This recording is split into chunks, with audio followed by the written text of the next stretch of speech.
Entonces, está bien en esta ocasión. Buenas noches, disculpen por el retraso. Yo vengo llegando a mi apartamento, pero ya estamos presentes. Quisiera comentar y iniciar la clase el día de hoy sobre el tema que me tocó a mí exponer sobre telangiectasias yuxtafoviales y hacer un comentario breve antes que nada. Agradecerles por el haberme permitido ingresar y estar con ustedes durante todas las clases. Espero la clase sea de su agrado y esté completa para los requerimientos que ustedes han expuesto. Entonces, comencemos. Quisiera iniciar primero con una definición sobre la enfermedad, para entenderla, seguirla desglosando. A mí me costó un poquito entender la enfermedad cuando te metes de lleno y te das cuenta que realmente no es tan simple. Una vez que ya te ahondaste en el tema, puede ser más fácil, pero al inicio quise empezar con la definición sobre la telangiectasia macular. Entonces ahí ya tenemos el primer cambio al título que les acabo de exponer. Y dice, es una enfermedad causada por anomalías de los capilares de la fobia o de la región perifovial asociada a la pérdida de las capas nucleares externas y de la zona elipsoide. Entonces vemos que es una definición concreta y concisa, pero que a la vez engloba muchos términos que si uno no está relacionado con ellos pueden hacer que al final uno no entienda concretamente a qué se refiere. Entonces, platiquemos un poquito de historia. Vamos a ir viendo cómo se arma la terminología y a qué llegamos actualmente. En 1800, por Carl Ferdinand Graff, quien menciona por primera vez la palabra angiectasia. Encontré otras bibliografías que mencionaba telangiectasia, pero esto mencionaremos después, como una dilatación de la patología de los vasos sanguíneos. En 1807, el doctor von Graff la denomina como arañas vasculares y ahora le agrega el término de telangiectasia, como telos, final, angios de vaso y ectasia de dilatación. Entonces, la primera vez que se habla sobre la degeneración de esta enfermedad es con la enfermedad de Coats en 1968. Con el doctor Gauss, empezamos a acercarnos sobre esta terminología con la primera descripción. Entonces, en 1900,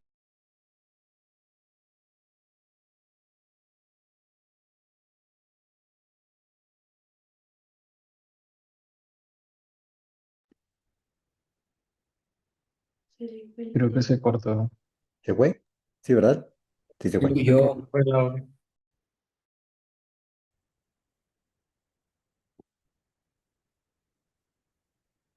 Dice que se le fue el internet. Ya vuelve. Perdónenlo, güey. Está lloviendo mucho en Ciudad de México. Está bien. Ya regresa.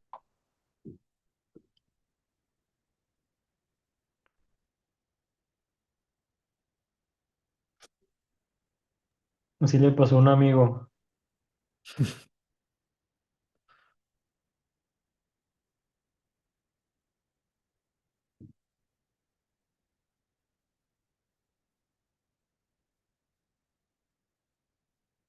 Y entonces están rotando en todas partes. Sí. Oye, entonces desde que estabas tú ya estaban en Santa Barbecue. Sí, güey. Te digo, seguimos.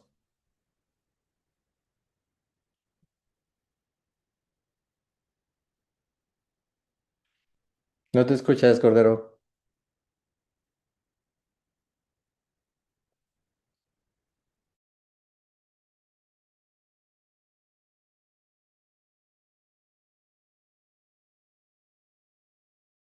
¿ya me escuchan?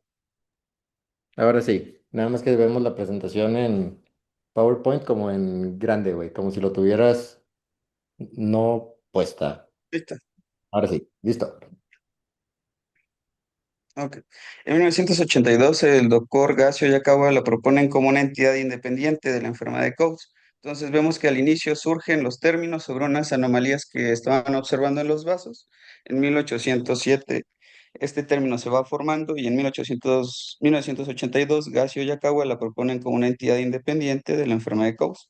Ellos la refieren como una existencia nectasia de capilares retinianos que limitan al área foveal y yuxtafoveal sin una causa específica y en ese entonces lo empiezan a subdividir. En 1993, Gassi y Blondi examinaron a 140 pacientes casos de telangiectasias maculares durante un seguimiento de 28 años, un estudio bastante largo, con estudios de fluorangiografía y fotografías de fondo de ojo de polo posterior y se establecieron tres grupos. alteraciones de permeabilidad capilar, anomalías de disfunción capilar en el grupo 2 y oclusiones capilares en el grupo 3. Las veremos de forma más detallada más adelante. En el 2006, Januzzi y colaboradores de forma más metódica la vuelven a estadificar de una forma más simple, tratando de quitar esta característica tan sistematizada que se había generado, con forma de tratarle y quitaron las patologías que no eran tan frecuentes. Actualmente, en el 2022, en la última revisión del proyecto MACTE, hacen nuevamente una clasificación, según lo que he estado revisando y consultando con diferentes doctores. Entonces, es estar lo más actualizado posible, pero hay diferentes presentaciones o clasificaciones, y es en la cual esté más apegado, en la cual muchos han aprendido, porque realmente hay muchas formas de mencionarle esta patología. Entonces, quisiera comentar de cómo referirnos a la enfermedad. Hay muchos términos, pero podemos definirlas como sinónimos. Telangiectasia macular, como MACTEL, la telangiectasia macular perifobial idiopática o telangiectasia yuxtafobial idiopática, como sinónimos de esta misma enfermedad. Entonces, podemos dividir aquí algunos artículos, hablar sobre la epidemiología de esta enfermedad, la cual es realmente rara y de baja. Hasta hace algunos años no se tenían tantos estudios por lo mismo, una tasa de incidencia muy baja, en la cual, eh, al tener poca incidencia, se tenían pocos casos y reportes sobre la enfermedad, hasta un avance o aporte económico de algunas personas que dieron posibilidad de que este estudio explotara y que se diera más profundidad. El MACTEL tipo 2 actualmente es una clasificación que más adelante es el más común en una población australiana en la cual se estudiaron alrededor de 22,000 pacientes. Nos da una incidencia de 1 por cada 22,000 o 5 por cada 100,000. Entonces podemos ver que es bastante baja y que la edad promedio de presentación sin predilección por el sexo era de los 57 años más menos 5 años. La prevalencia de la enfermedad la podemos ver en estos otros dos estudios que encontré, en uno en el cual se revisaron más de, en el cual se estudiaron 4,922 sujetos, igual entre 46 y 86 años, con una prevalencia del 0,1, o en el otro que se examinaron a 22,000 sujetos con una edad media de 64 años, haciendo hincapié en la telangiectasia macular tipo 2. Entonces, hay que recordar los años y las clasificaciones que les había comentado. Ahora vamos a ir viendo cada una de ellas y acercándonos al modelo actual. Y eso nos dará un entendimiento generalizado de qué es esta enfermedad. Luego la veremos por imágenes. En cuanto a la enfermedad, podemos dividirla en esta clasificación, en la de Gassio-Jacob de 1982, como en tres grupos, uno, 2 y 3, y el primero se subdividía en dos grupos, A y B, la telangiectasia parafobial congénita unilateral y la que era idiopática unilateral, y el grupo 2 como una telangiectasia parafobial adquirida bilateral, y el grupo 3 como una telangiectasia parafobial idiopática bilateral, pero con obliteraciones de los capilares retinianos. Entonces, tenemos la edad media en la cual se ven estos estudios, es de 40 a 50 años, que vuelven a ser similares a las estadísticas que se habían comentado. Avancemos un poco más en la clasificación. Esta es la clasificación un poco más específica por Gassi y Blondi, donde la dividen nuevamente en tres categorías y cada una la subdivide en 1A, 1B, 2A, 2B, dentro del cual hay que remarcar que la del grupo 1A es enfermedades unilaterales congénitas, pero variantes de la enfermedad de Coats. La 1B unilaterales congénitas nuevamente, pero con exudación visible. La clasificación 2A se vuelve a dividir, era la con mayor prevalencia, y esta la volvían a dividir en cinco subtipos, con características que no eran neovasculares a características que iban progresando hasta generar neovascularización. Las demás son, podemos decir, espectros de la misma enfermedad, in- únicamente excluyendo las que se asociaban a enfermedades del sistema nervioso central, que por su patología y ser demasiado raras, no llegaron a tener tanta profundidad y se centraron en el MAC del tipo 2. Entonces, en el año 2006, el estudio Januzzi lo vuelve a compactar de una forma más estratégica, en el cual tenemos que las telangiectasias maculares idiopáticas se dividen en MAC del tipo 1, tipo 2. La tipo 1 dejábamos a las variantes de Coats, y la tipo 2 eran MAC del tipo 2 que se clasificaban en no proliferativas y proliferativas, que más adelante veremos cómo van teniendo cambios cada una que continúan a a la proliferativa. Entonces, esta tabla la recopilé del artículo del cual estamos haciendo la mayor cantidad de revisión e información de la presentación y vemos que de la tabla de la izquierda nos va a comparar a dos, a la clasificación de Janus y Cole y al mismo a la clasificación de Gas y Blondie. O sea, ambas están relacionadas y vemos que la clasificación de Janus, esta parte, se si el puntero, empieza, progresa la enfermedad, avanza la enfermedad proliferativa y la enfermedad de Gassi-Blondi, que su clasificación empieza 1, 2, 3, 4 y 5, y ambas van teniendo características cada vez que nos acercan más a una enfermedad proliferativa, características poco apreciables en un fondo de ojo de difícil apreciación, pérdida de la foveolidad, dilatación de capilares, fugas y vénulas, algunas que solo se pueden valorar por estudios, en la de las características tipo 4, presencia de hiperplasia del epitelio y que se empiezan a relacionar con una proliferación. Y el grupo 5, la telangiectasia perifovial proliferativa, exudación subretiniana, hemorragias y anastomosis retinocoroidea, ya tenemos proliferación. Entonces, como se mencionó, las etapas se simplificaron en dos etapas distintas que tienen implicaciones clínicas, pronósticas y terapéuticas en esta tabla. De etapas no proliferativas, de la 1 a la 4, caracterizadas principalmente por telangiectasias y atrofia foveal sin neovascularización, y etapa proliferativa, definidas en este por la etapa 5 o las proliferativas de la última clasificación del 2006. En el proyecto MACTEN, un estudio que se ha llevado a cabo, platicamos con el doctor Alexis sobre este estudio en el cual empezó a recabar información de una forma filantrópica sobre recolectar mayor cantidad de datos y tener un tratamiento específico. Se empezaron a dar seguimientos a pacientes de 2015, 2020, 5 años de seguimiento o más, y también generaron, actualmente, en la última publicación, la del 2022, vuelve a generar su tabla de clasificaciones y habla como clasificaciones de la telangiectasia macular tipo 2, pero con clasificaciones ahora, introduce la rotura de la zona elipsoidal, obviamente por OCT y zonas de hiperreflectividad, y clasificación internacional que no, habla de, hay una parte donde vemos que dice no central o central, se refiere a un equivalente del subcampo central de la cuadrícula, o sea, si hay afección o no. Y nuevamente voy a hacer una clasificación específica, pero si nos damos cuenta, el tipo cero vuelve a ser sin datos, sin roturas, sin pigmento, sin hiperreflectancia. Y si avanzamos, cada vez empezamos a encontrar características que tienden a la proliferación. Aparece pigmento, pero vamos perdiendo el vello foveal, los vasos tortuosos, hasta que llegamos a la neovascularización.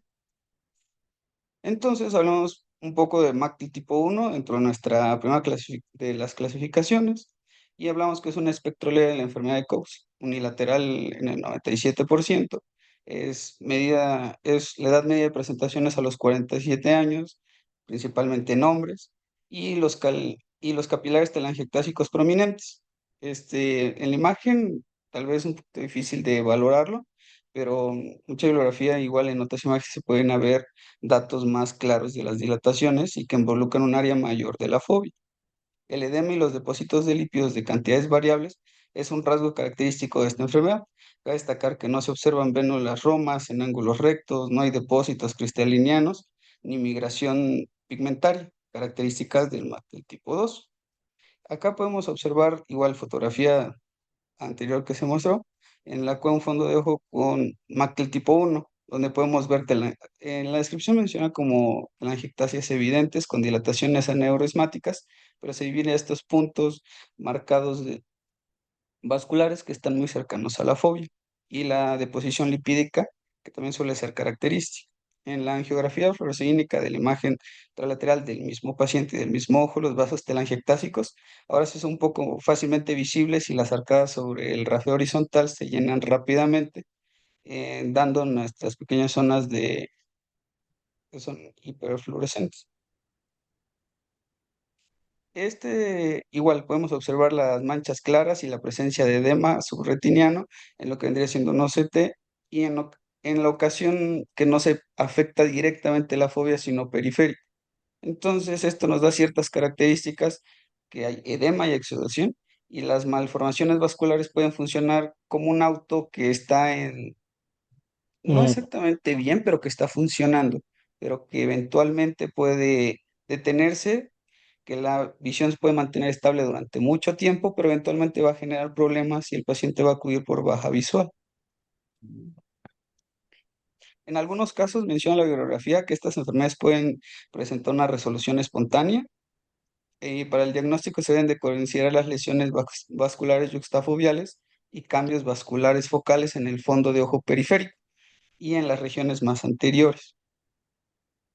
Diagnósticos diferenciales con los de que debemos de estar pendientes con esta enfermedad: las telangiectasias secundarias ocasionadas ya sean por oclusiones venosas retinianas, retinopatía diabética generada por retinopatía por radiación, o capilares perifoviales dilatados que pueden ser ocasionados como distrofias por, por tapetorretinianas, o que son como parches. Estaba revisando, y enfermedades de Coats propiamente. Ahora sí, dejemos la enfermedad aneurismática, que era la enfermedad, todo el espectro parecido al COUS y congénitas, y nos relacionamos ahora el MAC del tipo 2, ¿Podemos una volver un enfermedad tantito rara. nada más a la Mactel 1? ¿Orden? Podemos volver un tantito nada más a la Mactel 1, a la imagen de que tienes de fondo de ojo. A la que, ándale, esa mera. Entonces, para preguntar y para diferenciar, ¿qué es lo que nosotros vemos acá? Si nosotros estamos hablando, esta es una imagen de fondo, aquí lo vamos a poner fondo, ¿vale? Entonces, fondo. Y a esta otra le vamos a poner far.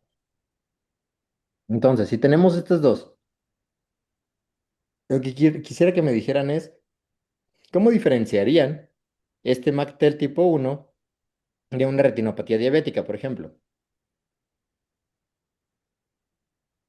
¿Qué les llamaría la atención? ¿Qué harían de diferente? Porque entre las cosas importantes es saber por qué sí o por qué no es el diagnóstico que nosotros estamos pensando. Porque ahorita dentro de las cosas que son importantes es platicar sobre la posibilidad y la fisiopatología y los hallazgos en OCT al momento de estar viendo este tipo de paciente. La verdad es que es una enfermedad rara. Es una enfermedad que al momento de nosotros, por ejemplo, en el hospital, en el servicio, muchas veces diagnosticamos MACTEL no en el momento de la valoración, sino hasta que revisamos los estudios. Es algo muy común que no está bien, pero por lo menos hacemos el diagnóstico. Entonces, generalmente ya es cuando es que le encontré algo, le veo algo en la mácula, pero no sé qué es. Entonces le hice un OCT y por el OCT, es MACTEL. ¿Me explico? No sé si me voy a entender con esto que quiero decir. No. Ok. sí. Vería el otro ojo y pues si fuera retinopatía diabética, técnicamente debería estar similar. Técnicamente sí, técnicamente debería estar similar. Pero ¿qué pasa? O sea, con estos hallazgos que tienes en la imagen A, sería una retinopatía diabética moderada, ¿no? ¿Por qué sería moderada? Porque no nada más tendrías exudados, digo, no tendrías nada más microaneurismas, también tienes algunas hemorragias aquí y algunos exudados acá.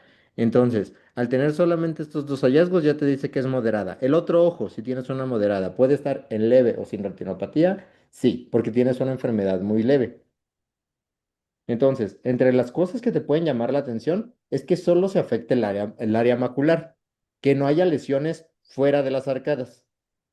Eso ya te hace pensar, realmente esto no suele pasar así en retinopatía diabética, por ejemplo. Sí puedes empezar en zona foveal, sí puedes empezar en todo esto, pero son las cositas que te hacen empezar a sospechar. Muy buena tu observación, porque sí, el hecho de que sea unilateral ya te hace pensar en otra cosa. Pero hablando ahorita, por ejemplo, de MacTel en particular, en esta enfermedad lo que vamos a encontrar en los hallazgos en OCT no va a ser lo mismo que vamos a encontrar en MacTel tipo 2, que ahorita vamos a hablar con Cordero. Pero ¿por qué platicamos de todo esto? Un Bactel tipo 1, ¿qué le vamos a hacer? ¿Lo vamos a inyectar? ¿No lo vamos a inyectar? ¿Qué vamos a hacer? ¿Le vamos a dar láser? ¿Le vamos a hacer algo similar? Lo que dice la bibliografía es que estos generalmente no responden tan bien a los antiangiogénicos. Solamente a un tipo de antiangiogénicos responden bien, que es el mismo o bien, entre comillas, que es el mismo antiangiogénico al que responde el COATS. Por eso es que también sabemos la correlación entre las dos enfermedades. Entonces, ¿el COATS se va a responder igual al ranibizumab que al bevacizumab que a la aflibercept? No.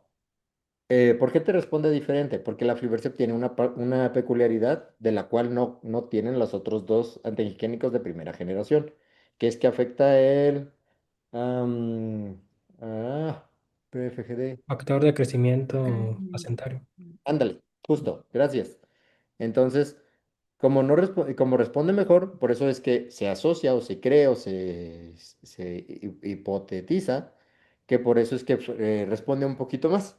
Entonces, estos pacientes se podrían inyectar con aflibercept, no con Rani, no con Beba, no con los demás, porque teóricamente responden mejor a aflibercept y a los otros dos, basados en esta parte que estamos platicando acá.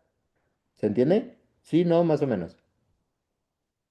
Sí, Entonces, gracias. Entonces, al momento de que estamos hablando de todo esto, y ahorita que platiquemos de la fisiopatología del MACTEL tipo 2 y del tratamiento que le podemos ofrecer a los MACTEL tipo 2, entendemos por qué en muchos lugares ya no consideramos o se considera dentro del mismo espectro, pero más que por la fisiopatología, que debería de ser así en la clasificación, por los hallazgos de fondo de ojo, el incluirlos dentro del mismo grupo de enfermedades. Por eso también ya no consideramos tal cual, o se considera tal cual, mejor dicho, el MACTEL tipo 3, aun cuando ya sabemos o se cree que más que un subtipo de la enfermedad, son hallazgos asociados a enfermedades sistémicas.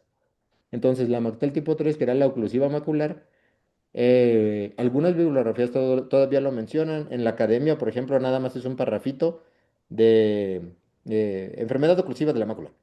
Pero ya cuando se ha hecho las revisiones y en las diferentes bibliografías lo que nos dice es, y más adelantito lo vamos a repasar, pero nos dice que tiene características particulares que hacen que las tres tipos de Mactel que tenemos tienen fisiopatologías diferentes y al tener fisiopatologías diferentes, los asociamos en un mismo grupo por los hallazgos de fondo, no por la fisiopatología de base. ¿Me explico? Por eso es que las tres se tratan completamente distinto. Sí, no, más o menos. sí, Seguros. Les digo porque la verdad es que van a haber muchos pacientes que ustedes vean, que ustedes traten, que vean que los trata alguien más y que al momento de estarlos revisando es, no mames, ¿por qué no me responde? Porque no es retinopatía diabética. Porque los hallazgos en el fondo no te corresponden con lo que tú crees que estás tratando. Y al momento de tratarlos, no te da lo mismo. Y hay alguna razón fisiopatológica por la cual se ven. Sí, sí hay una razón fisiopatológica por la cual se ven más los aneurismas en el sector temporal de la fobia. Sí hay. O al menos una teoría. La verdad es que no está completamente elucidado, pero un poquito más adelante lo vamos a ver. Pero sí hay una razón. Y de hecho, desde que lo vean aquí, porque una vez que ustedes están viendo máculas, lo que me gustaría que empezaran a ver es qué es lo que tiene una mácula que no tiene la otra, qué es lo que tiene una área de la retina, no sé si se alcanza a ver aquí, vamos a ver, vamos a cambiar un poquito los colores para que hagan un poquito más de contraste, qué es lo que tiene esta área, esta área, esta área, que toda esta área no tiene. Vasos. Los puntos terminales de los vasos llegan generalmente por aquí, o por aquí, o por aquí, o por acá. Entonces, lo que se cree es que esta área, al no tener vasos tan cerca, es por eso que se empieza por ahí. Pero lo vamos a ver un poquito más adelante conforme vayamos avanzando en la presentación. Entonces, todo esto es porque esta zona de aquí, al ser menos vascularizada, recibe menos nutrientes, por lo tanto, la parte del metabolismo de la serina se pierde más células de Müller, lo cual hace que esa parte sea más susceptible a todo este tipo de lesiones, en particular en MacTel. Pero lo vamos a ver un poquito más a profundidad, un poquito más adelante. Entonces, avanzo donde nos hemos quedado un poquito Sí, en perdón. Déjame te borro mi página. Mactel. Sí, Bueno, ahora sí, continuamos con la segunda parte, que sería MACTEL tipo 2, que vuelve a ser otro, nuevamente un inicio con una enfermedad macular neurodegenerativa adquirida bilateral, que no tiene predilección por una raza o un sexo, y está asociado con algunos trastornos sistémicos. En algunas revisiones de artículos que se revisaron, mencionaba sobre su relación y frecuencia con diabetes tipo 2 hasta en el 45% de los pacientes. En el proyecto MACTEL se encontró que el diabetes tipo 2 en 28%, la hipertensión arterial en un 52%, igual se encontró obesidad y enfermedad cardiovascular dentro de este mismo grupo. La sintomatología por la que va a acudir al paciente, como comentábamos, por mucho tiempo va a estar bien, con agudezas visuales muy conservadas, ahorita vamos a ver un 20-40, pero cuando empiezan a presentarse, empieza con metamorfopsias, visión borrosa leve, y acudirán principalmente por la baja visual asociada a algunas otras enfermedades oculares, como que sean lesiones ocasionadas por engrosamiento de los capilares retinianos debido a la marcada proliferación de la membrana basal, una configuración multicapa y estrechamiento del calibre de la luz progresivamente. En el MACTEL tipo 2, la presentación igual vuelve a ser de la quinta a la sexta década de la vida, con una agudeza visual que va de 20-40 en la mejor corregida y en casos peores de 20-200 o peor, 20-200 o peor. En vasos telangiectásicos ausentes es necesario el uso de una angiografía con fluoresceína para valorar estos vasos que a simple vista en el fondo de ojo en las etapas tempranas no las vamos a notar, y el engrosamiento de los capilares retinianos debido a la marcada proliferación de la membrana basal, como les conté, una configuración multicapa. En fases tardías va a empezar a generar la proliferación del EPR y ahí entra en juego dos teorías sobre que el EPR se genera neovasos o que los neovasos generan que el pigmento se adhiera alrededor de las arcadas vasculares. Se asocia a pérdida de agudeza visual de una letra por un año. Y en cuanto al metabolismo, se han realizado estudios sobre una alteración de la serina y los esfingolípidos en las enzimas SPLT-C1 y SPTLC2. Esto con el tiempo va ocasionado una pérdida de la transparencia de la retina, aglomeraciones de pigmentos sobre las arcadas vasculares, aparición de lesiones cristalinianas puntiformes, telangiectasias, en algunos casos agujeros maculares. El uso, como comentábamos, de la autofluorescencia o fluorangiografía fluorescénica nos pueden ayudar para el estudio de la enfermedad. ¿Qué ocasiona que estos capilares empiecen a presentar estos datos de tortuosidad o que empiecen a generar las proliferaciones? Eh, Hay varias cuestiones, cortes histológicos o teorías que se relacionan.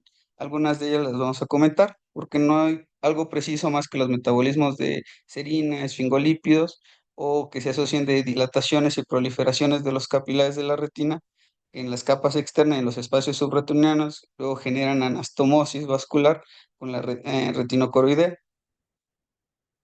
Uno de estas teorías menciona que la migración interna del epitelio pigmentado de la retina a lo largo del curso de los vasos telangiectásicos se agrupa y empiezan a proliferar.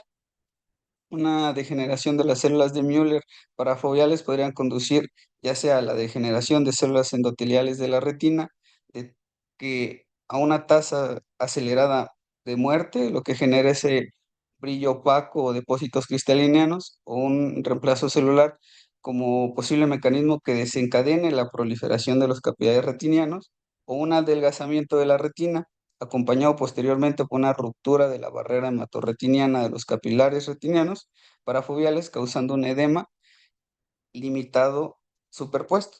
Ah, Entonces vamos a recordar un poquito la tabla sobre cómo van las características de la no proliferativa a la proliferativa, las etapas y un poquito de las características, pero la vamos a empezar a ver con imágenes de fondo de ojo y vamos a notar ciertos patrones, donde vamos teniendo pérdida de la foveolidad, ese pérdida de brillo, la presencia de pigmentos agrupados, pero vemos que se respeta el área foveal. Igual en el estudio podemos ver una pérdida mínima de la presión foveal, atrofia de la retina parafoveal y un orificio, en algunos casos, un orificio lamelar, o puede llegarse a presentar agujeros maculares de espesor completo. En la imagen que podemos apreciar, la imagen A y la imagen B son de pacientes con telangiectasia bilateral, en este caso de tipo 2, de mácula tipo 2 con presencia de un aspecto grisáceo, y en el grisáceo, hipertrofia epitelial del pigmento retiniano, estos puntitos que alcanzamos a ver, y depósitos cristalinianos, adelgazamiento central de las cavitaciones en las capas internas hiporreflectivas, quistes intrarretinianos y colapso de las capas profundas de la retina a la coroides. Entonces, vamos a empezar a hablar de las etapas, pero al mismo tiempo estamos hablando de las características de las no de la que no es neovascular. Entonces, en la etapa 1, vamos a pacientes asintomáticos, pérdida de la transparencia de la retina únicamente, no hay compromiso foveal y presentación grisácea generada en el área temporal, principalmente. Acá podemos ver una angiografía con fluoresceína correspondiente que muestra discretamente que en el área perifoveal presencias de fuga, seguida de una tinción, como mencionábamos, tardía, donde vemos áreas de fuga. Nótese la ausencia de telangiectasias claramente visibles. En esta no están tan marcadas. Vamos a ir viendo cómo se van haciendo cada vez más tortuosas. En la etapa 2 los pacientes siguen asintomáticos, las alteraciones visuales siguen siendo mínimas, aunque algunos ya pueden presentar metamorfopsias o escotomas cuando se acumula cierto líquido o edema.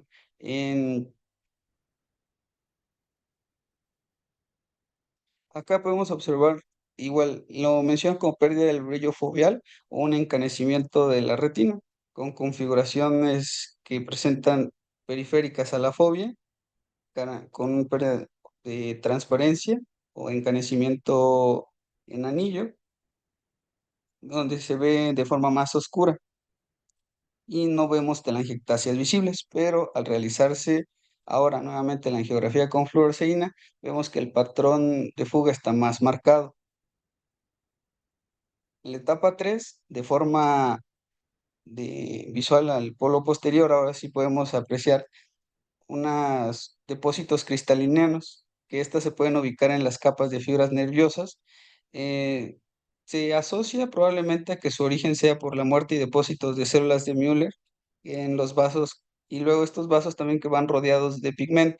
Los pacientes pueden experimentar una disminución en la visión, que es lenta en su inicio, pero conforme va avanzando la etapa puede acelerarse, y la presencia de venas que empiezan ligeramente a dilatarse y a presentarse en ángulos rectos que dan un giro agudo, un giro de 90 grados, perdón. Y ya empezamos a ver lesiones hiperreflécticas.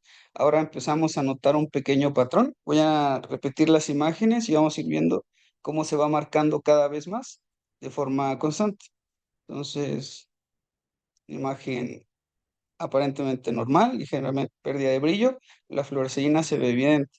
Ahora empezamos a ver vasos ligeramente más tortuosos y parte de la fuga cada vez se hace más evidente. Ahora ya tenemos lesiones y en esta la presencia de fuga, pero siguen respetando el área foveal. Clínicamente, el paciente se pueden observar dilataciones prominentes ya de los capilares. La depresión foveal puede simular un agujero macular, pero en nuestro estudio ya vemos áreas de fuga más marcados. En la etapa 4 empezamos a ver estos depósitos que son característicos de agrupaciones de pigmento. Entonces, hay una pequeña secuencia sobre que la pérdida de fotorreceptores genera migración de células del epitelio pigmentario de la retina. La localización a lo largo, esta localización parafoveal en su inicio, a lo largo de los ángulos rectos, de los giros rectos o de las arcadas vasculares rectas que van hacia la fobia. Forman focos estrellados de placas negras, como alcanzamos a ver, que son proliferaciones del EPR, y algunos pacientes pueden desarrollar lesiones pseudovitiliformes, algunos casos con un fondo más amarillo, como hemos visto, claras de huevo, pero que no son. Y menciona sobre que la privación nutricional de las capas medias de la retina conducirán a la degeneración y a la atrofia de la retina externa, incluidos fotorreceptores, los que causarán la pérdida gradual de la visión y permitirán la migración y proliferación de los epitelios pigmentarios subretinianos e intrarretinianos para formar placas cada vez más oscuras en las proximidades de las vénulas, como comentábamos, de ángulos rectos iguales. Otras imágenes de pacientes con Mactel tipo 2, en la cual podemos ver una progresión, como las imágenes que acabo de repetir, en etapas tempranas, y que van acumulando pigmento, pérdida del brillo, y se van haciendo estas acumulaciones muy cercanas a generar proliferación. Hay una relación, por ejemplo, en esta imagen podemos ver igual un estadio 4 que muestra placas de pigmento interretinado estrellado, cristales muy característicos o fáciles de ver, pigmento y los cristales refractarios que les comento. Entonces, en la etapa 5 llegamos a dos características, lo que mencionaban dos teorías de dos doctores. El doctor Engelbrecht, que habla sobre la hiperplasia perivascular del epitelio pigmentado de la retina, que procede a la aparición de la neovascularización, o por otro lado, el doctor Janus y colaboradores, sobre que las placas de pigmento son reactivas a la proliferación, o sea que una genera la otra y la otra teoría de forma inversa. En esta etapa, los pacientes van a empezar a presentar un deterioro visual más rápido y la baja visual sí va a ser de forma más característica. Ya no vamos a presentar el cuadro asintomático, sino debemos de entender que hay una neovascularización. Igual, en una etapa 5 o una proliferativa, podemos ver en esta serie de fotografías que se muestran elevaciones de la retina parafoveal temporal en esta mención con líquido subretiniano, exudaciones lipídicas subretinianas. En algunos casos puede presentarse hemorragias subretinianas, características de la neovascularización, y en la imagen B y C, con esa angiografía con fluoresceína correspondiente con neovascularización subretiniana, temporal en el centro de la joya, que es rápidamente hiperfluorescente en esta fotografía en etapas tempranas. Ahora sí ya podemos intuir de que hay una afección el centro foveal o que los fotorreceptores periféricos presentan mucho daño, lo cual va a empezar a generar una atrofia y adelgazamiento.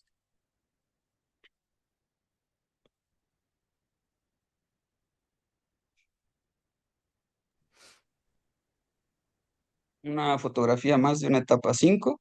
Se pueden ver aquí los pequeños vasos rectos con los giros de 90 grados y la presencia de los exodos cristalinianos, y en esta región sino una afección foveal, una destrucción de toda la región del centro del ano. Eh, sobre el OCT y sus estudios, las características que podemos encontrar es sobre pequeña quistes retinianos que pueden ser en la región macular, quistes retinianos laminar interno de características cistoides. No los llamemos quistes, llamémoslos espacios hiperreflécticos. En el OCT no te da quistes, te da espacios hiperreflécticos. Además, cuando lo estamos viendo acá, y espero que lo veamos un poquito más adelante, las características que tienen esos espacios hiperreflécticos es diferente al edema macular cistoide. Ahorita lo vamos, sí, porque tienen formas distintas, como características distintas que hacen que podamos diferenciar o nos sean datos o nos den datos de por qué, como te digo, muchas veces personalmente o nosotros acá sospechamos muchas veces del Mactel al momento de ver el OCT. Le vimos algo raro en la fobia y entonces le pedimos el OCT. Ya cuando lo vemos es como, ah, ok, es Mactel. Ok, Pero no los llamamos quistes, llamamos los espacios hiporreflécticos, ¿vale? Cuando vemos un bueno, OCT, igual que, espacios hiporreflécticos. ok, sí, igual menciona que la presencia de un adelgazamiento se correlaciona con presencia de que puede coexistir con un edema macular de bajo grado y que Ujú. también puede presentar edema intracelular, no solo en la acumulación de los espacios hiporreflécticos con líquido.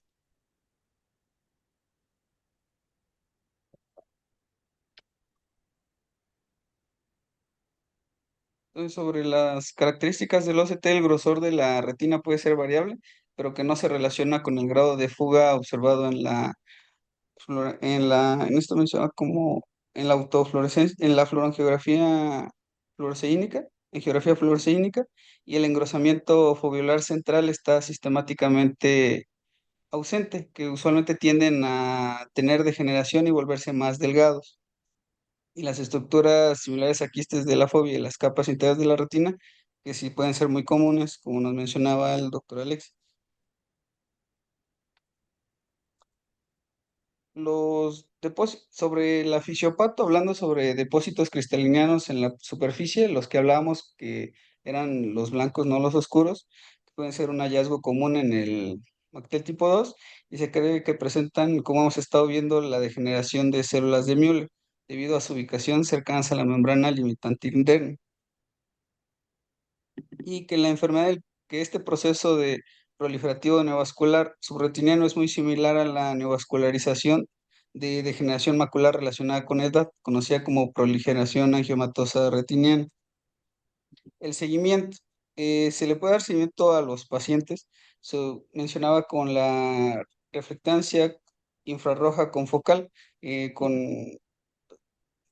a una longitud de onda de 890 nanómetros para monitorear la progresión, ya que las áreas de reflectancia corresponden a las áreas de fuga de la angiografía. Entonces podría ser un estudio que nos podría valorar y tomar ahí sobre decisiones cuál enviar, ya es una angiografía o una reflectancia infrarroja confocal.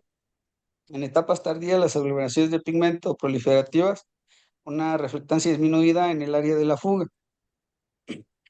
Sobre los tratamientos o los primeros intentos, a excepción de lo que acaba de aprobar la FDA, quisiera comentarles sobre los tratamientos que se llegaron a realizar para tratar de detener o evitar la progresión de esta enfermedad, los cuales no tuvieron un éxito redundante. Primero sobre la fotocoagulación láser, que trataba de dirigirla, tal vez ya sea la fotocoagulación láser guiada por angiografía, en la cual trataba de darle a los vasos telangiectásicos o los que nos iban a generar fugas y realizarla de manera dirigida y con poco láser, tratar de detener la progresión de la enfermedad. Una cuestión que limitaba esto es su cercanía a la fobia. Las inyecciones intravítreas con triamcinolona, que actualmente pues ya no están en uso, han demostrado, en aquel momento demostraron beneficios sobre el tratamiento, disminuían el edema, pero la visión nunca mejoraba. Y las inyecciones intravítreas, perdón, mencionaban artículos que pese a que ahorita sabemos que ya no están en pie y hay otros antiangiogénicos de mayor, recientemente, el artículo hablaba sobre el bevacizumab, aunque en algunos países sigue siendo el de elección, aquí no se usa tanto, pero que aún así se presentó buena respuesta, en la cual una sola inyección intravítrea de bevacizumab dio lugar a un marcado aumento de la agudeza visual de un 20/50 en algunos pacientes a 20/30, con una disminución significativa sostenida tanto de la fuga como del edema macular, del edema macular. En el OCT, un seguimiento a pacientes con 12 meses. Este, Estaba revisando sobre el último tratamiento, ya no lo, que acaba de aprobar la FDA, sobre el tratamiento con el factor Neurotrófico. neurotrófico, perdón, doctor, Neurotrófico, sí. recientemente aprobado como una primera terapia génica para el Mactel tipo 2. Entonces, que hasta ahí me quedaría. este, Me Ok. dijo que iba a comentar algo en especial. Sí, te digo, yo lo platico, tú tranquilo. Porque ahorita lo que tenemos que platicar entonces es que espero que lo que se quede ahorita es que entonces la enfermedad Mactel tipo 1 lo vamos a tener como una enfermedad similar a Coats, ¿vale? Mactel tipo 2 no es una enfermedad vascular, ¿se entiende? Mactel tipo 2 es una enfermedad neurodegenerativa. Mactel tipo 3 es una enfermedad vascular asociada a enfermedades sistémicas. Por eso Mactel tipo 3 va a ser una enfermedad oclusiva macular que se asocia a cualquier otra enfermedad tipo oclusión arterial de la retina. ¿Me explico? Sí, no, más o menos. Entonces, eso es lo que nos va a dar la diferencia entre las tres enfermedades, lo que platicábamos al principio. Tipo 1 es similar a Coates o un subtipo macular de Coates. Mactel tipo 2 es una enfermedad neurodegenerativa y Mactel tipo 3 es una enfermedad asociada a otras enfermedades sistémicas. Entonces, por eso la clasificación está asociada más que otra cosa a los hallazgos que encontramos en fondo de ojo, no tanto la fisiopatología. Entonces, cuando estamos hablando de Mactel tipo 2, como es una enfermedad neurodegenerativa, entonces el tratamiento no es con láser, no es con esteroides, no es con anti-VEGF. El paciente que mejoró con anti-VEGF y es Mactel es porque ya tiene una enfermedad grado 5, o sea, ya tiene una anastomosis retinocoroidea y por lo tanto lo que estamos tratando es la neovascularización asociada a Mactel, no el Mactel tal cual. No sé si me doy a entender con esto. Ya estamos tratando la enfermedad avanzada, ya estamos tratando la complicación. ¿Vamos bien? Sí, no, más o menos. Sí, Sí, Sí. vale. Entonces, ¿por qué les platico esto? Porque entonces vamos a ir un poquito a mi presentación. En mi presentación lo que vamos a ver es esto. No sé si están viendo ahí mi pantalla. ¿Qué están viendo ustedes? Sí se ve. Y ya. Sí, Efectos sí, sí. de factor neurotrófico en degeneración en pacientes con MACTEL. ¿Sí? Sí. Vale. Porque entonces lo que se hace con estos, ya se intentó la parte cosas. Recordemos lo que estábamos platicando. Entonces, esto es, como es una enfermedad neurodegenerativa, estamos asociados al metabolismo de la serina, o sea, los esfingolípidos. Lo que se ha intentado o se intentó es darle suplementación con serina a los pacientes, porque si estamos hablando de que es un problema del metabolismo de los, de los esfingolípidos, que significa que entonces vamos a tener niveles menores de serina, suena lógico decir que si nosotros lo suplementamos con serina, entonces el paciente mejora, cosa que lo que se ha mostrado en los estudios es que no sucede así, ¿vale? Entonces, ya eso nos hace pensar que lo que tenemos que hacer entonces es cuidar los nervios. Por eso es lo que se hizo es el implante el Encelto. Encelto es un implante que se sutura tal cual a la esclera. Entonces, lo que va a pasar es esto así. Se hace una pequeña incisión en la esclera, se mete el implante, se sutura y esto queda por fuera. El implante por aquí va a quedar por 2 años. Entonces, lo que va a hacer es que durante los próximos 2 años va a generar eh, un factor neurotrófico para que las neuronas el material de las células de Müller se sigan preservando. No significa que nos va a curar la enfermedad, significa que nos va a ayudar a preservar las células de Müller por el tiempo que podamos. Entonces, esta parte es bien importante, porque es lo poco que podemos hacer para que el paciente preserve células de Müller, para que la enfermedad no avance, no para que regrese. Entonces, es por eso que tenemos el conflicto ahora de que entonces en qué momento podremos empezar a pensar a ponerle un implante, porque es una cirugía. ¿En qué momento vamos a empezar a pensar a ponerle al paciente el implante de factor neurotrófico? Podríamos empezar desde el principio buscando que no avance, podríamos empezar a pensar a ponerlo una vez que empiece, porque también lo que estaba platicando y que muy bien mencionó Cordero, es que muchos de estos pacientes desde el principio no van a tener una mala visión. La visión promedio, la visión media es de 20/40. El problema es que no es tanto la visión, el paciente va a tener muchas metaprofopsias, va a tener eh, escotomas, entonces puede ser que el paciente realmente no tenga tanta afección en cuanto a la agudeza visual, pero no así en la calidad visual y en la sensibilidad del contraste. ¿Por qué? Por lo que ya platicamos de que es una enfermedad macular que afecta la parafobia. Entonces, todos estos pacientes lo que se puede hacer es preservar la visión, no para recuperar la que tiene, sino para preservar la que tiene ahorita. El 50% aproximadamente va a tener una visión mejor o igual a 20/40. Entonces, ¿cuánto tiempo nos dura este implante? Aproximadamente 2 años. ¿Qué vamos a hacer después? Recambiar el implante. ¿Tenemos información de mucho más de esto? No. La autorización por FDA para el Encelto es de este año. Tiene 5 meses, algo así. Tiene muy poquito. Entonces, información o a largo plazo lo vamos a ir viendo con el futuro. ¿Se entiende? Sí, no, más o menos. Sí, Sí, Sí. Vale, entonces, por eso toda esta parte de que la verdad es que es de las pocas cosas que podríamos hacer y cómo miden específicamente las células de Müller y cómo evalúan que realmente el resultado es relacionado al implante, porque se tiñeron con bimertina. Si recordamos, la bimertina es una sustancia que es estructural de las células de Müller en particular. Entonces, lo que hicieron es, pues ya nos estamos poniendo muy técnicos y muy histológicos. Lo que hicieron es que hicieron ensayos con inmunohistoquímica, donde lo que hicieron fue ver que realmente al hacer la tinción inmunohistoquímica con anticuerpos contra la vermentina o bemertina, no me acuerdo cómo se llama, bemertina o vermentina, algo así, la R no me acuerdo dónde va, pero el punto es que lo que hicieron fueron ensayos con inmunohistoquímica y que lo que buscaron es ver la estructura de la vermentina dentro de la fobia. Al momento de verlo, lo que hicieron es, entonces, ¿cuál de las dos es? Si no se tiñe la vermentina, significa que no tenemos células de Müller.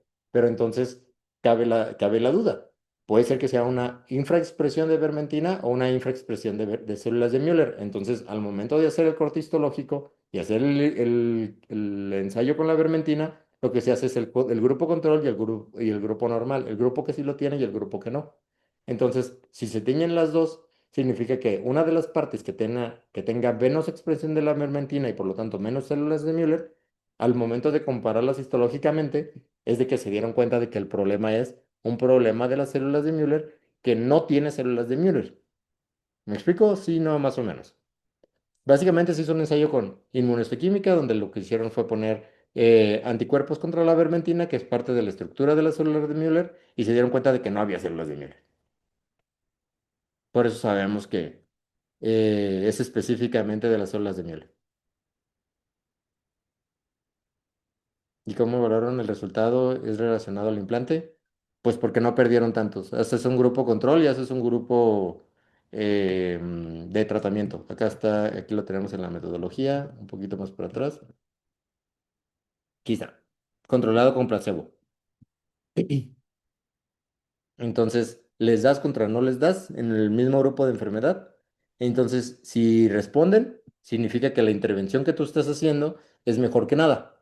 Al ser mejor que nada, porque realmente, como ya platicamos, no tenemos un tratamiento estándar o no teníamos un estándar de oro, ya hablando de metodología de la investigación, mientras no tengas un estándar de oro para el tratamiento de la enfermedad, puedes tratarlo o tu grupo de tratamiento va a ser contra placebo, por lo tanto se dieron cuenta de que es mejor, porque tienes un 31% contra un 45% y en el deterioro de la sensibilidad y la pérdida de fotorreceptores. Fue mejor que nada, vaya, porque de todas formas no teníamos nada. ¿Se entiende? Sí, no, más o menos. sí, Gracias a ustedes. Entonces, ya platicando de todo esto, espero que se entienda la parte de, son tres enfermedades bien diferentes, cada una tiene su grupo de hallazgos en particular, y al momento de verlos en OCTs, vamos a poner un poquito de OCT acá, para que veamos la diferencia entre los quistes o los espacios hiporreflécticos, perdón, que encontramos en MacTel. Si se dan cuenta, y como ya vieron retinopatía diabética, los quistes que vemos en MacTel son completamente diferentes, porque por eso no les diría o les sugeriría que no los mencionen como quistes. De hecho, muchas de las bibliografías los refieren como cavitaciones. Si se dan cuenta, todos estos tienen una configuración como cuadrada. Realmente no son espacios redondos, bien delimitados, tienen espacios entre las células de Müller. Cada una de estas cosas que vemos nosotros acá como tabiques son lo que nos quedó de células de Müller, que sería como este espacio que está aquí. Ay, perdón, muy fea mi flecha, pero espero que se entienda, porque es este espacio que está aquí. Porque las células de Müller son las únicas que se elongan. Entonces, cada una de esas segmentaciones o tabiques que están entre los espacios hiporreflécticos son espacios de las células de Müller que todavía nos quedan. Entonces, son las cosas que nos sugieren que el parte de la enfermedad, hablando de lo que ya hablamos también de la tensión con con la vermentina, son lo que nos dice, estamos perdiendo células de Müller. No es una enfermedad vascular. Lo que nosotros encontramos como MACTEL o como telangiectasias maculares, muchas veces también lo estamos viendo por la pérdida o por el cambio que tenemos en la retina. Por eso se ven los vasos que están más, como que se cambian o toman una disposición o un cambio de 90 grados. Pero es porque ya no tienes retina ahí. El vaso realmente sí está afectado, sí está, pero es de manera secundaria, al ya no tener un soporte. Porque recordemos que al final del día, los vasos no corren por la retina externa, corren por la retina interna, corren por la capa de fibras o la capa nuclear interna. Entonces, por eso es que al momento de estarlos viendo, lo que vamos a ver es que los vasos donde está el MACTEL o donde está la afección no pierden el grosor, como este que vemos acá. Por ejemplo, aquí les voy a poner un dibujito. Vean este vaso y vean este vaso. Este vaso sigue grueso, este brazo de arriba, donde está la flecha cortita, el vaso de la flecha grande, se va adelgazando conforme se va acercando a la parte más foveal. Entonces son parte de los hallazgos que vamos a encontrar en MACTEL. Porque recordemos, al final del día el MACTEL tipo 2 no es una enfermedad del vaso, es una enfermedad neurodegenerativa. ¿Vale? Entonces, eso responde a la parte de por qué no respondía tan bien a los antiangiogénicos, por qué no responde tan bien al láser, por qué no responde a todo lo demás, porque de qué te sirve o cómo le vas a hacer para quemarle las neuronas, o para qué te serviría quemarle las neuronas, para qué te serviría darle un antiangiogénico si lo que estamos hablando de que la fisiopatología es que no funciona así, ¿va? Muy bien.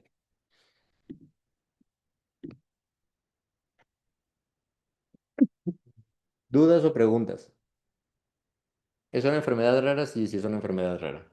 Muchas veces se confunde con retinopatía diabética, edema macular diabético, se confunde también con retinopatía hipertensiva.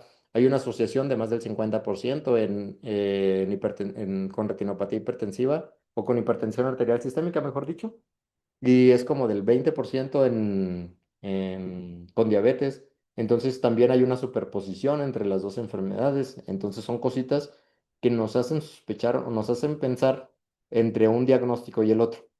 Lo que nos va a ayudar un poquito más es la buena exploración y la buena historia clínica. Porque si de inicio te encontraste todo esto y el paciente no es diabético, piensa en otra cosa, ¿no? Entonces, son cositas que tenemos que ir viendo o que se van a ir aclarando conforme vayamos revisando pacientes y vayamos viendo o dando consulta con diferentes grupos etarios y diferentes grupos de pacientes. ¿Se entiende? Si no, más o menos. Sí. Vale.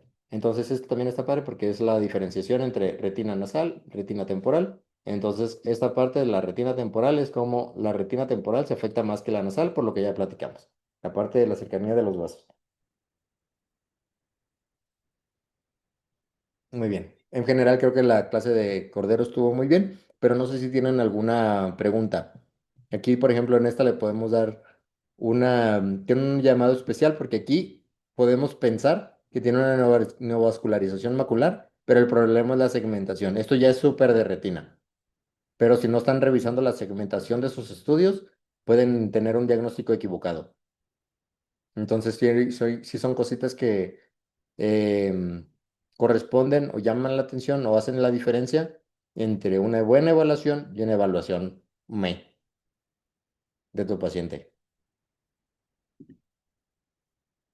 ¿He visto pacientes con MACTEL tipo 2 y enfermedades retinianas coexistentes? Sí, la verdad es que sí. Y te digo, lo que nosotros hacemos, por ejemplo, es que generalmente, por ejemplo, nosotros todavía, pues te digo, tiene 3 4 meses que el paciente tiene em, mejor dicho, que el Mactel tiene un tratamiento aprobado por FDA. Entonces, la gran mayoría de las veces, por ejemplo, si tiene una membrana epirretiniana, no suele ser, por ejemplo, en este paciente que tenemos aquí, en este paciente de la imagen A. Si nosotros lo vemos aquí, ya tenemos la lesión. Podríamos empezar a pensar que, ¿sabes qué? Pues es que tiene una MER. ¿Qué va a pasar si tú operas esto? Pues realmente lo que le estás quitando es la membrana limitante interna. Y ahora en lo que te vas a quedar es un agujero lamelar. Entonces, por eso lo que necesitas es una buena evaluación de tu paciente. Puede tener drusas, puede tener drusas. ¿Por qué? Porque al final del día puede ser cacarizo y andar en bici. Entonces, una cosa no está peleada con la otra, puede tener las dos cosas y al final las drusas no se tratan, güey. Entonces, por eso realmente no es algo que necesites. ¿Necesitas una OCT estrictamente para hacer el diagnóstico o puede ser suficiente con una OCT convencional? Puede ser suficiente con una OCT convencional. Si tú ves esto que está acá, piensa en Mactel. Porque si te das cuenta, en esta parte de aquí, una de las cosas, por ejemplo, cuando lo vi con Lalo, porque con la primera vez que vi un Mactel fue con Lalo, es que aquí se derrite la retina. Y hace esta parte, vamos a borrar esta parte de aquí, para que veamos cómo... Ahí, ahí, no se borra. Bueno, ok, no funciona.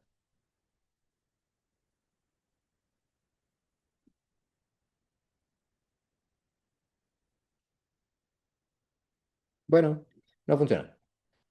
Pero lo que quiero intentar es que en la imagen B, donde puse las como dos líneas que van similar o medio paralelas, em, veamos a familiares de pacientes con Mactel o la historia familiar no es relevante. La verdad es que se supone que Mactel tiene una, ¿cómo se llama? Cuando un patrón de herencia autosómico dominante con se llama variabilidad y expresión variable. Entonces, teóricamente sí lo deberían de tener, o lo podrían tener, mejor dicho. Entonces, ¿deberíamos de tamizarlos? Vamos a entrar en controversia, porque muchos de esos pacientes realmente, ya platicamos, no tienen una a lo mejor podríamos entrar en el punto de, actualmente ya tenemos un tratamiento aprobado por FDA, por lo tanto, ya podríamos empezarlo a pensar y por lo tanto ya podríamos empezar a valorar la posibilidad de hacerlo, porque sabemos que son pacientes que están en en la edad productiva. Entonces, ¿podríamos empezar a hacerlo? Sí, pensando en que ya tenemos un tratamiento para ofrecer, aunque no esté en el país todavía.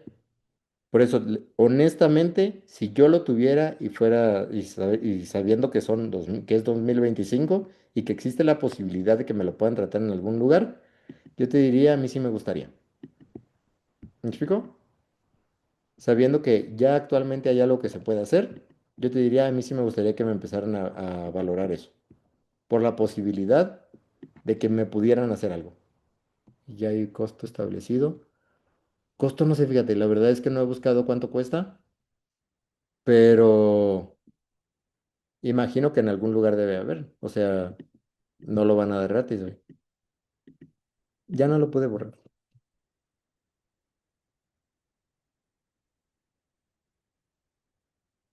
Vamos a ver aquí. Aquí está. Por ejemplo, aquí. Aquí, vean cómo la retina se derrite. Que es lo que yo les podría decir que es como una manera práctica de ver Mactel. Aquí la retina se derrite para este lado. Cosa que, por ejemplo, no te va a pasar en un edema macular diabético, no te va a pasar en un edema macular de alguna otra cosa. Entonces, esta retina que se derrite también te orienta y la forma de las cavitaciones, que son más que espacios hiporreflécticos, son como cuadrados. Entonces, estas cavitaciones son los que te sugiere Mactel. Por eso es lo que responde a la pregunta de necesitamos, ¿qué hacemos con... Entonces, ¿lo mandamos a retina o qué le hacemos con lo que tenemos? Observación, güey. Es lo triste, todavía no lo tenemos a disposición, todavía no está al alcance de todos, todavía no está en el país hasta donde yo sé. Lo bueno es que en México tenemos una o bueno, es lo que se está buscando ahorita, que sea más fácil aprobar un medicamento porque está aprobado en otra parte. No sé si me voy a entender con eso que acabo de decir. Hay lugares donde primero tienes que hacer tus estudios, fase 2, fase 3, bla, bla, bla, bla, bla, bla, bla, bla, bla. Y ya cuando tú los tienes, ya entonces empiezas a tener aprobación para esto. El hecho de que tengas una aprobación en un lugar, en un país, en un área, ya debería de hacer más sencillo la disponibilidad del medicamento en otros países, porque ya hay un lugar, ya hay un antecedente de que decimos, en tal país está aprobado para tratar tal enfermedad. Por lo tanto, ya debería de ser más fácil que en otros países adopten el mismo medicamento para tratar la misma enfermedad. Entonces, todavía no, no sé cuándo, no sé cómo, pero ojalá pronto lo tengamos acá a disposición. Aprobado por Chayanne, ándale, por lo menos que Chayanne interesada por nosotros, güey. Y te digo, y lo poco que le podemos hacer ahorita es platicar la parte del pronóstico. Como ya platicamos, la gran mayoría de estos pacientes van a tener agudezas visuales iguales o mejores a 20/40. Entonces, los pacientes que conforme los vayamos viendo, cítalo cada tres, tantos meses, no tan separado, con la parte de hablar de la cartilla de Amsler, de todo esto. La verdad es que no a todos les encanta la parte de la cartilla de Amsler porque pues sí genera un deterioro para el cual no vas a poder hacer mucho.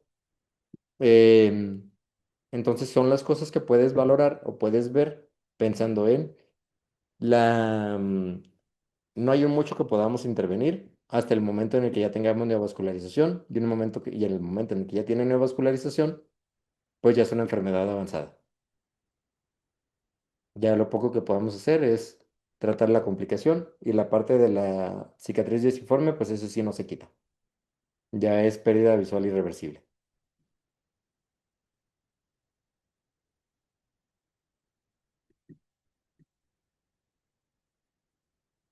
Muy bien. ¿Dudas o preguntas?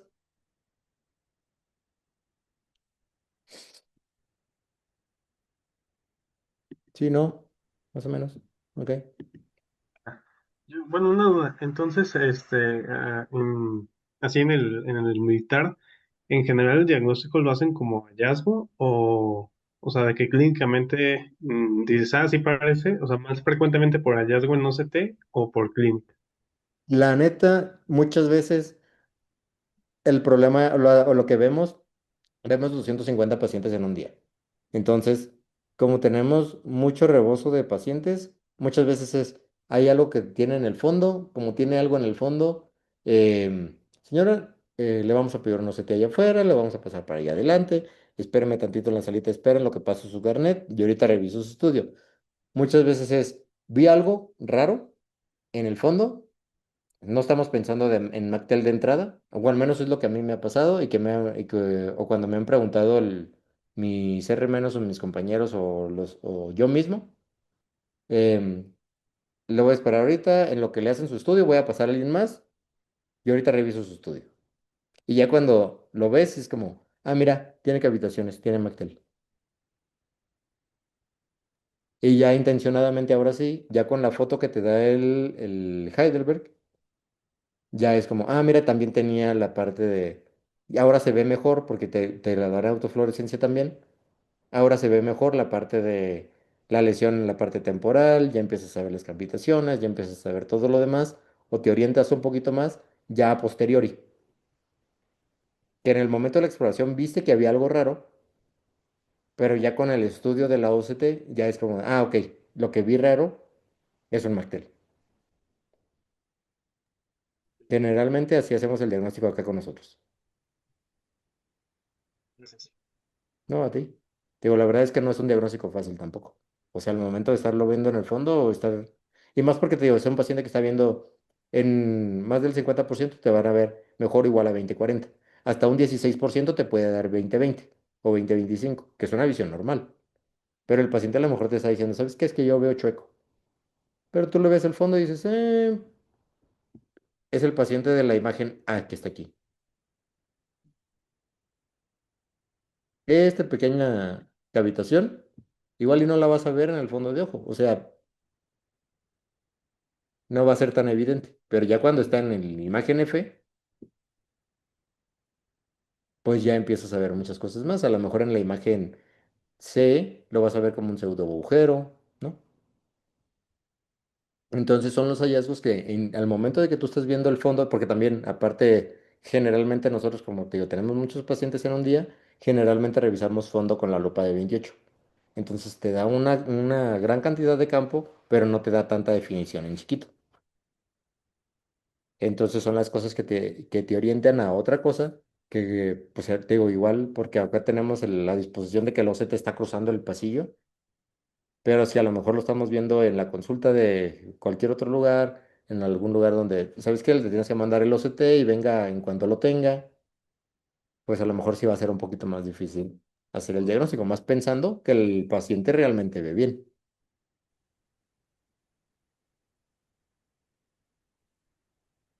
No a ti.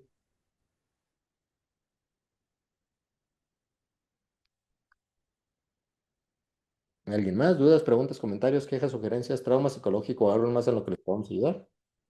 Creo que no, Alexis. Muchas gracias. No, a ustedes, la verdad estuvo muy bien la clase. Les digo, cuando yo no tengo las clases, que yo me siento como de, ya lo tengo, lo he dado varias veces, por eso les pido a ustedes que las den y ya los coordinamos. Ahorita también, ya que tenía esta clase, también hay cositas que les puedo aportar. Entonces, por eso esta clase no la di yo, pero Cordero lo hizo muy bien. Felicidades. Gracias. Muy bien. Hoy nos estamos viendo. Muchas gracias también a ti, Rogelio. Muchas gracias. Que les vaya Muchas muy bien. gracias a todos. Gracias. Descansen. Buenas noches. Gracias, Gracias por buenas su tiempo. noches. Gracias, Alexis. Gracias. Bye Gracias, bye. Cordero. Adiós. Ay, ahora no me puedo salir. ¿Qué pedo?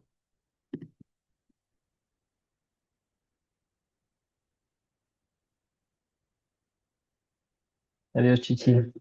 Sí, sí, sí. Bye bye. Besos. Bye.